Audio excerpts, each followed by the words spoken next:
Well, I'm here with Vegas Golden Knights prospect, former Brandon Wheat King, former Brock University goaltender, Logan Thompson. He is still in Vegas right now. How are you liking the heat in the summer and in Vegas right now?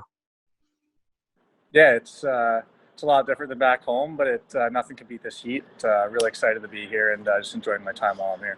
How long you been in Vegas so far?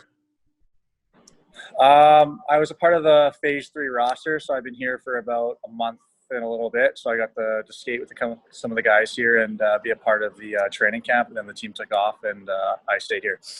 What was that like when, I'm assuming, Kelly gave you the call and said, hey, we want you to come to the Phase 3 training camp, help our guys get ready for the start of the NHL playoffs? It was super exciting. Obviously, when I got that call, it was just a dream come true. Every kid, dreams of signing an NHL contract. So I was just happy to get that offer and to be a part of the Phase 3. Was just something special seeing all the guys and how great a shape they are and how intense they were getting ready for playoffs. It was awesome, and I just kind of took it all in, and seeing where they're at's a whole other level. So you gotta kind of match it and get up there if you want to play in the NHL. When you talk about that whole other level, can you describe to me what exactly you mean by that? What is that next level, that NHL level, compared to the AHL or even the ECHL? Well, just their work ethic. They're pros on and off the ice. Every practice. They're doing it 100%. They're getting ready to go. Try and win a Stanley Cup. So it was just how intense they are, how serious they take it. It's you really got to match it. Off ice, everyone's in great shape. Everyone stayed in great shape, especially during a quarantine with COVID going around. So they took it really serious, and it's their job, and they were complete pros, and you really have to it's not easy to make the NHL, and you got a long road ahead of you to get up there. So you stayed down there, you got to see the way everybody trains, you got to be around all those professionals, the NHL guys that have, some of them have been in the league for 10, 12 years. What are you doing in Vegas right now? What's your training schedule look like? How often you're on the ice, and just what are you doing for fun down there? There's a couple guys here, that stayed behind. So, we work out Monday to Friday, 3 hours a day. And then, we'll try to get on the ice as much as we can. We have the ice here, but with 3 guys, we're kind of limited to what we can do. So we'll try to get on ice 2 to 3 times a week, depending on how our legs feel. We get bagged pretty good down here. So, but yeah, and then obviously, not going out or anything right now, just the world's still kind of a messy place with COVID, but no, just kind of soaking up the sun, hanging by the pool, and just hanging out at home and catching some Netflix. You're just enjoying your summer, having a good one. Yeah, exactly. Making the best of it I can. Well, let's turn back a little bit here. Back to your WHL days. Played for the Brandon Wheat Kings. You came in as a young goalie who was the 1 year you spent in the AJHL. You were the second team rookie, one of the top goalies in the AJ despite your age, and then you make the jump to the Western Hockey League. What was that jump like for you, and did you ever envision yourself being in the situation you're in right now? Well, I can tell you when I was 17, and I don't think I was mentally ready to play in the WHL, and I think that's a big reason why Kelly McCrimmon sent me down to the AJ.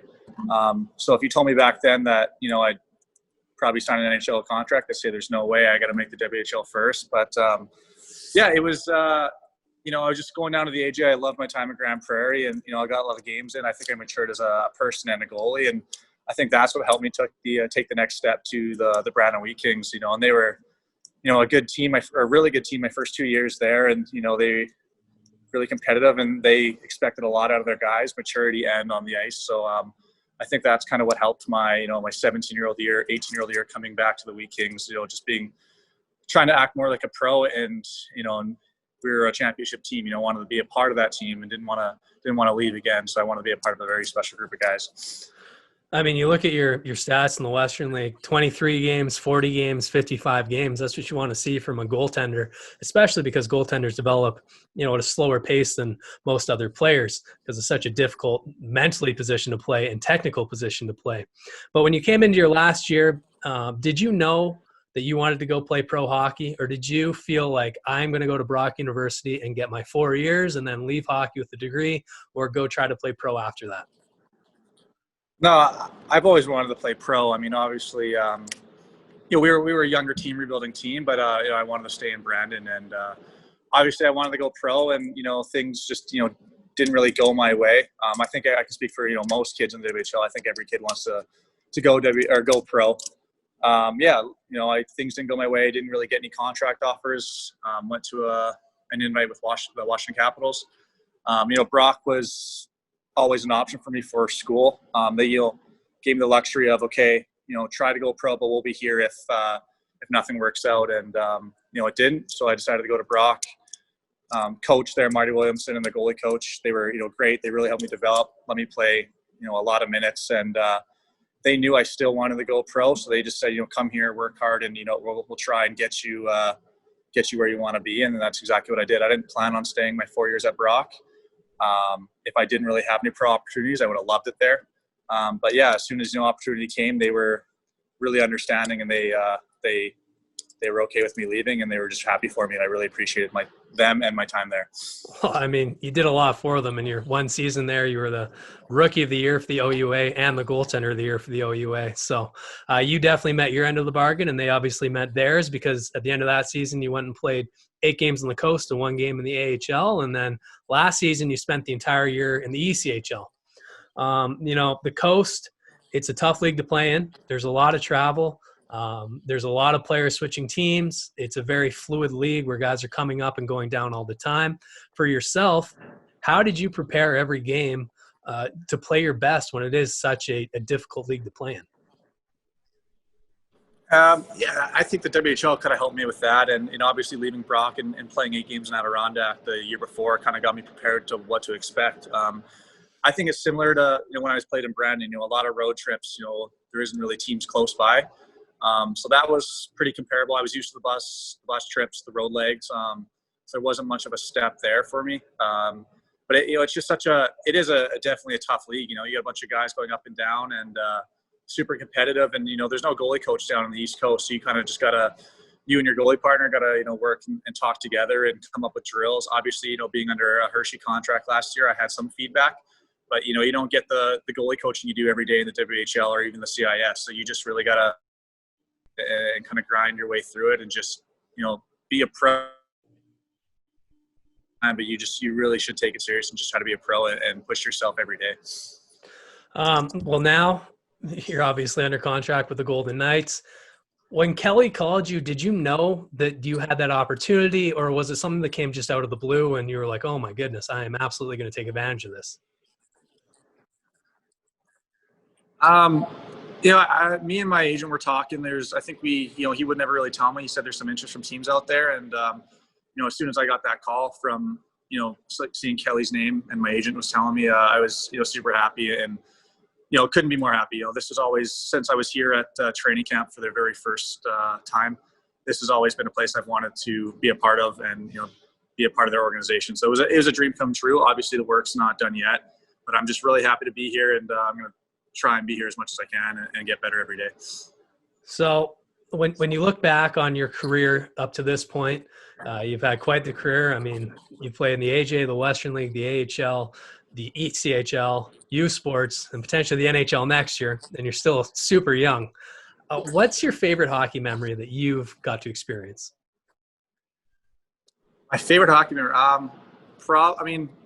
Yeah, there's been so many memories so far, and being a part of a lot of teams already. But I think I got to go back to, getting drafted to Brandon, being a part of that Wheat King team that, won the championship with them. That was also a dream come true. I wasn't the starting goalie or anything like that. My goalie partner, Jordan Perperny, but just the memories I made from that year and the relationships I've had with a lot of the players, it's something special, and that's definitely going to live with me forever. I don't think a lot of people can say they won a WHL championship, so that's definitely going to live with me forever. Oh, I certainly can't. Who's been the most difficult player for you to prepare to play against? Difficult? Yeah. That's tough. I played against a lot. I think just, back when I was in the WHL, playing against guys like, Dylan Dubé and Barzell, Braden Point, those small guys are just super quick and they can move from side to side. As a goalie, it's a lot of work trying to keep up with those guys. They've definitely, those are definitely the hardest guys to play against, I think, for sure. And then outside of the rink, what's your favorite thing to do? What are your interests? What are your hobbies? How do you keep busy? I'm still trying to find some hobbies out here. I'm not the best golfer, so I know golf is pretty big out here, but my golf game is horrendous. So obviously trying to get out for some hikes if I can. There's some great spots out here. Obviously, you got to beat the heat a little bit, so you got to be out there a little early. And just as bad as it sounds, maybe playing some video games with some of the guys. It's definitely not what you want to hear, but it definitely keeps you busy and it keeps you in touch with a lot of guys. Hey, some of those video gamers make a lot of money every year. That's a great career opportunity right now. It is a great career opportunity, but I think I'll stick with hockey. Yeah, definitely not golf though, huh? Yeah, no, not a big golfer. Well, Logan, thanks so much. Congratulations on an incredible journey so far. I mean, we'll see where it takes you from here moving forward, but enjoy the rest of your summer and best of luck heading into next year. Yeah, thank you very much. I really appreciate it.